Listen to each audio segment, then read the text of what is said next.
Hello दोस्तों, आज हम बात करने वाले 12th फिजिक्स के एक इम्पॉर्टेंट टॉपिक के बारे में, जो कि हमारा अच्छी स्थिति में वैद्युत क्षेत्र की तीव्रता। चलिए डिस्कस करते हैं इस टॉपिक के बारे में। इसके लिए थोड़ा फिगर बनाना पड़ेगा। पहले फिगर की बात कर लेते हैं। तो हमें पता है वैद्युत द्विध्रुव क्या होता है।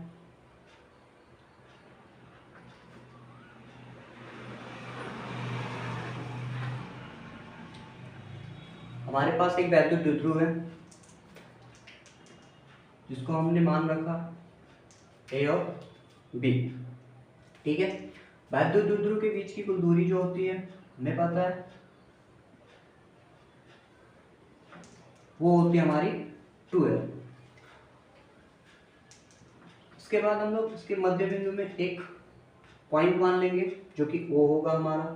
तो अगर हमारी पूरी दूरी 2l है तो यहाँ से यहाँ तक की दूरी हमारी l और यहाँ से यहाँ तक की दूरी हमारी क्या हो जाएगी, l हो जाएगी।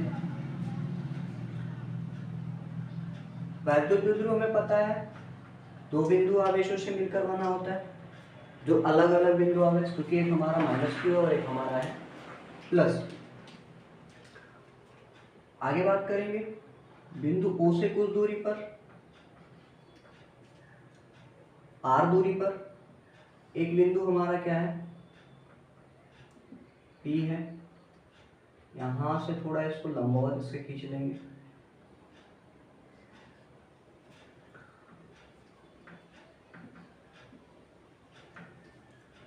तो यहां से यहां तक की बिंदु O से P की दूरी क्या है हमारी, r।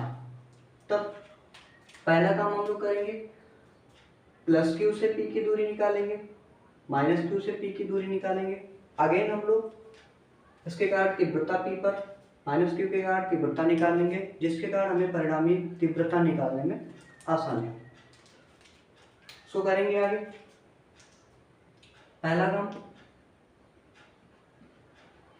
+q से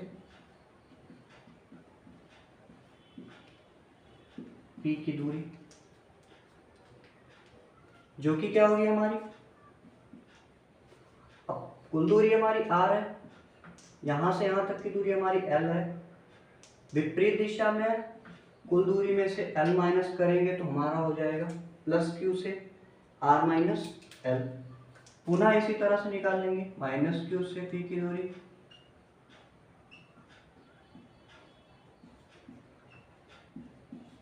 -q से P की दूरी, जो कि हमारा हो जाएगा r प्लस l।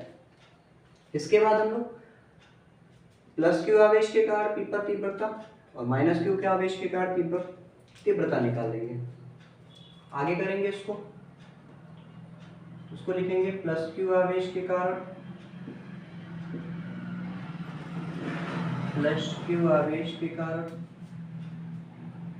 बिंदु P पर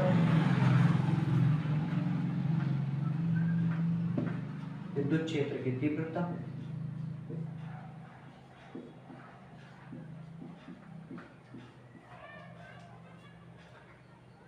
जो कि क्या होगा हमारा, E बराबर फॉर्मूला होता 1/4πε0 × q/r²। तो q/r² के जगह पे हमारा हो जाएगा r माइनस l का स्क्वायर। इसको हम लोग देंगे इक्वेशन नंबर 1। आगे बात करेंगे सेम एज -q आवेश के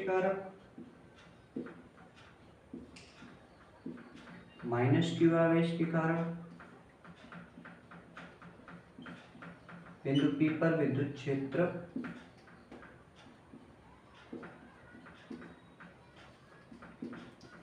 क्षेत्र की तीव्रता, जो कि हमारा होगा यहाँ पे E1 इसको कर लेते हैं, E2 बराबर 1/4πε0 क्या हो जाएगा हमारा q/r प्लस l गैस। समीकरण 2 हमारा दोनों समीकरण बन गया।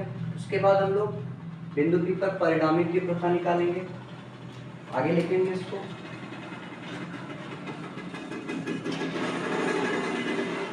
बिंदु P पर परिणामी तीव्रता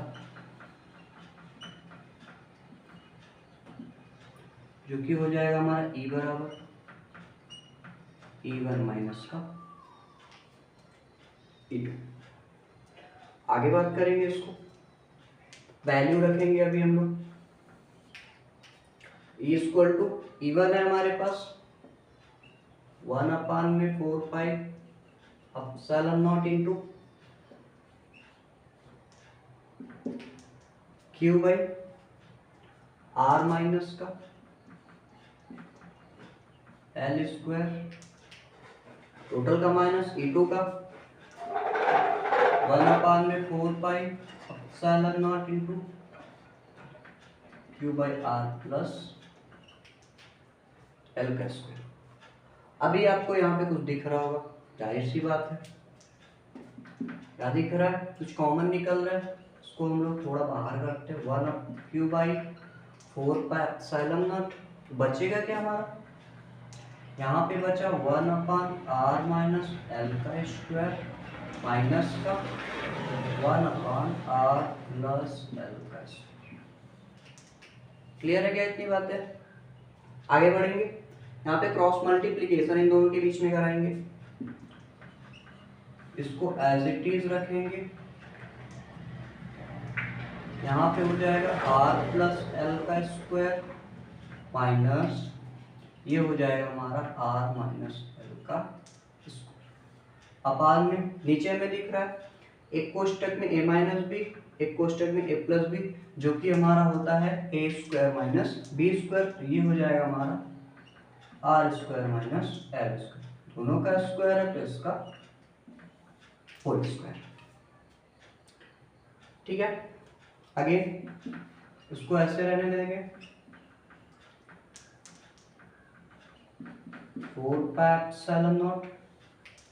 यहाँ पे हमें दिख रहा है R प्लस L का स्क्वायर, R माइनस L का स्क्वायर, एक कोष्टक में मतलब a प्लस बी का होल स्क्वायर और a माइनस बी का होल स्क्वायर। तोड़ लेते हैं इसको, a स्क्वायर मतलब R square plus B square मतलब a square L square plus ये हो जाएगा 2RL माइनस ये हो जाएगा R square plus L square minus का 2RL। यहाँ पे ध्यान देना थोड़ा सा, अगर मैं इसको गुणा करवाता हूँ कोष्टक के अंदर तो साइन चेंज होगा, ये माइनस ये प्लस नीचे हमारा R square minus L square का होल स्क्वायर। कुछ चीजें कटने पिटने वाली है, इसको काट पिट लेते हैं।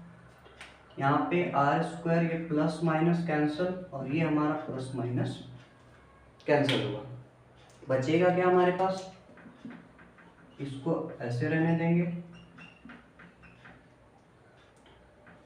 यहाँ पे बच गया हमारा 2 और 2 4 RL अपान में R स्क्वायर माइनस का L। यहाँ पे एक चीज ध्यान रखना, यदि बोले L is more less than क्या हो R,